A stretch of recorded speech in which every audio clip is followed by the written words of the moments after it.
Part of safety आहे. म्हणजे लोक 3 तर गेले म्हणजे ते म्हणतात ते मग वेदर ॲट दॅट टाइम मग टाटा ते हटमेंटवर जे वाढवलेलं आहेत ना, लाईनच्या खाली जे वाढत जाऊन काय ते वर काम करतात ना, ते नोटीस वगैरे पाठवलेली.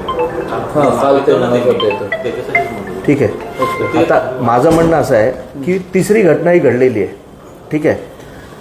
त्या लोकांनी गणपतीची विसर्जनसाठी परमिशन घेतली, महानगरपालिकेला परमिशन दिलं आहे, पोलिसांना परमिशन दिलं आहे की आमची 23.5 फुटाची मूर्ती आहे, 2.5 फुटाची आमची ट्रॉली आहे, म्हणजे आमची 26 फुटाची मूर्ती इकडनं जाणार आहे, तुम्ही आम्हाला कृपया परवानगी द्यावी.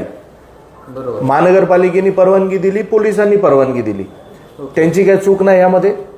त्यांचा जीव गेलाय, एक व्यक्तीचा जीव गेला, त्याचा आई आहे फक्त. आता वडील पण नाही, त्याचं लग्न नाही झालं, कोणच नाही, त्याची फक्त आई आहे. बरोबर आहे. ती पण म्हातारी आहे.